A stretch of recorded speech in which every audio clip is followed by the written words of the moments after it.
Hi everybody, welcome back to my Chasing the 80s series here on the Hot and Cold Hobbyist.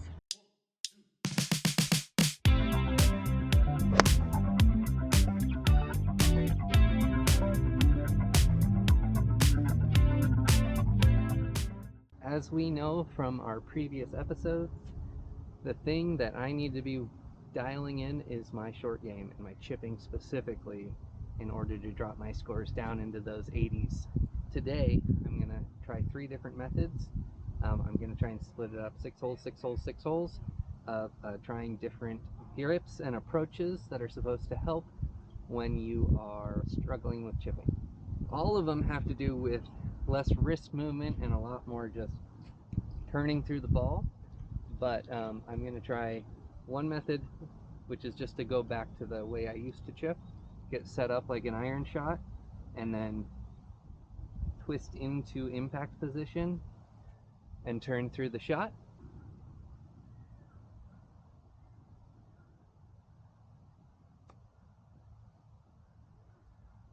Second method is going to be cross-handed, which I have never chipped that way before, but I'm going to try it because it's supposed to take away any of those spasms or lifts you do while you're struggling with chipping.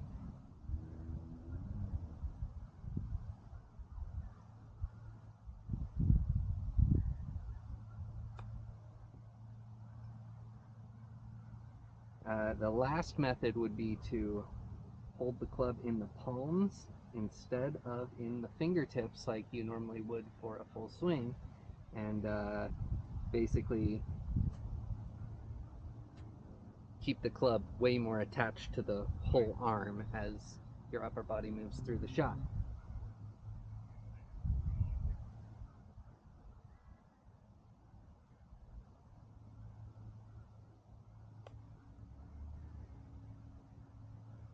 I'm going to try all 3 of those, see if any of them make a big difference across a 6-hole stretch, and I'll evaluate my chipping in those 6-hole sections.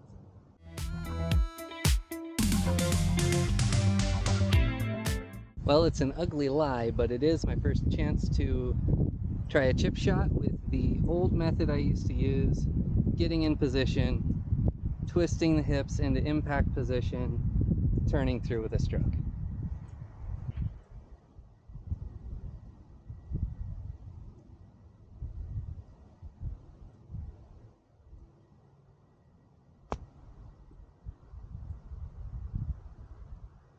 Didn't quite get it there. And again.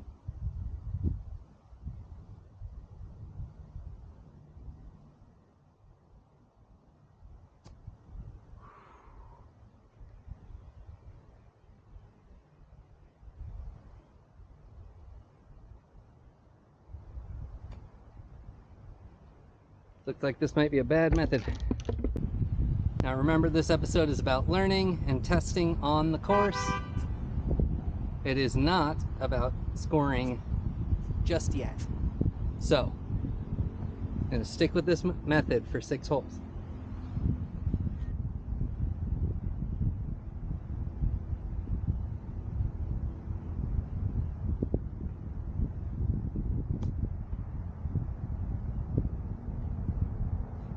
All of these methods should work a little better with less loft as well. I don't have to be hitting like a 64 or 58 very often. This is a gap wedge, which is my 49 degree part of my iron set.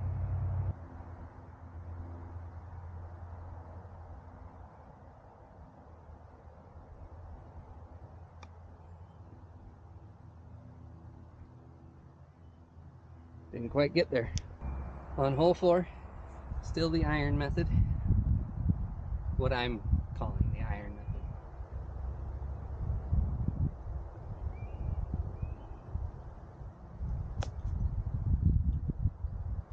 Get over the hill.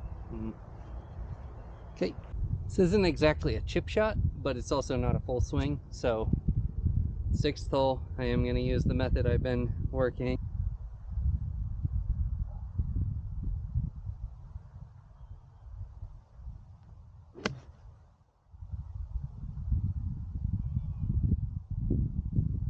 Short of the green.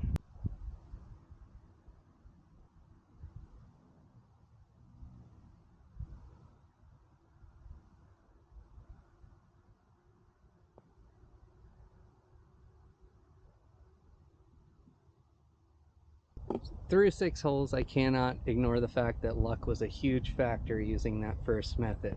That last par I just made, I completely thinned the chip. It just ended about 3 feet from the hole and gave me an easy putt. So I can't be too results focused. I want a process that's going to take the luck out of the equation for the most part. For the next 6 holes, any chip shots I need to hit are going to be cross-handed. Should be fun.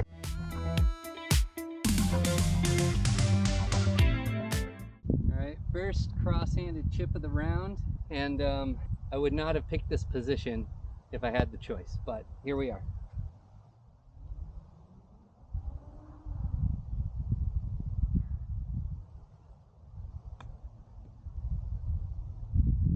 Keep rolling out.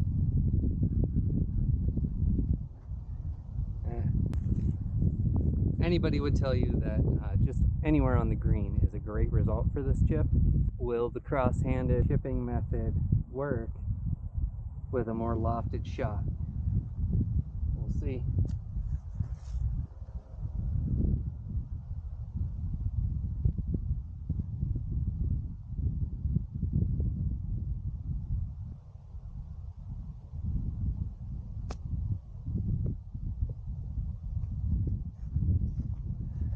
Got to figure out how to get those further because that was nicely in the air.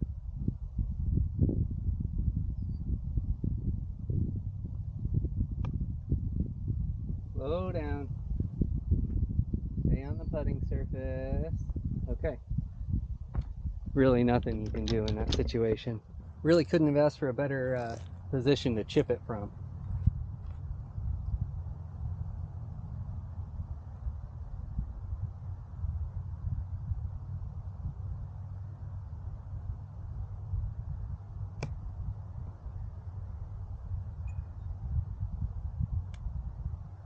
Thought I'd get more roll out of that.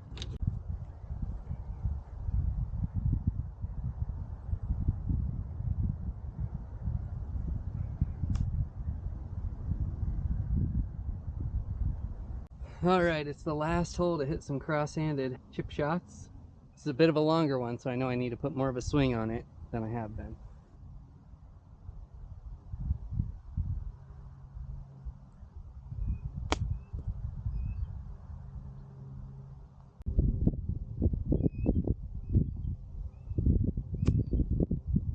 Get up there.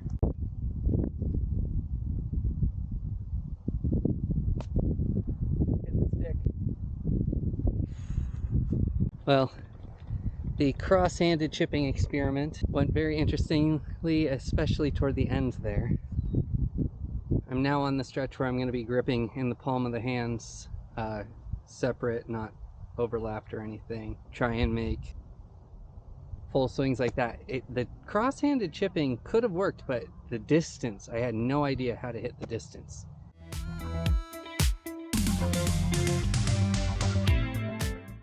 So there were no greenside chip shots on 13 or 14, but here we go, gripping it in the palm just like that, and we're making a full swing. Well, not a full swing, a nice chipping stroke.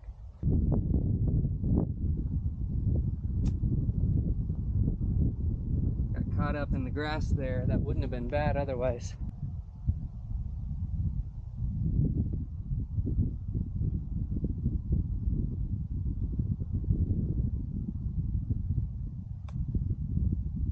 Wow. That could work really nicely, but I've got to get used to the strength it takes to get it there. So I thinned it over the back, and that gives me another chipping chance here.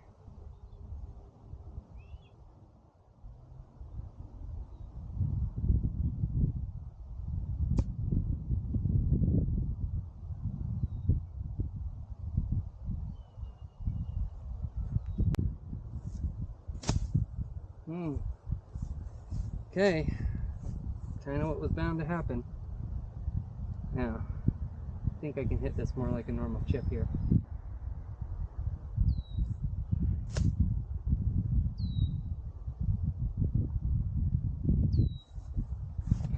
Just about perfect on that on that second chip shot. So that last chip shot, even in a bad lie, if that's any indicator of how much I can trust where the club head's gonna be, pivoting the upper body, gripping it in the palms like that, this is a method I really want to keep exploring. After that round, I can say there's merit in the cross-handed chipping and the palm grip chipping. I think I need an opportunity to practice, get the feel for how to get the right distance on those types of shots. But expect to see those implemented in the future, and hopefully that drops the scores lower and lower into that plus 20, plus 19, plus 18 range as I keep chasing the 80s. Thanks for watching this one. See you in the next one.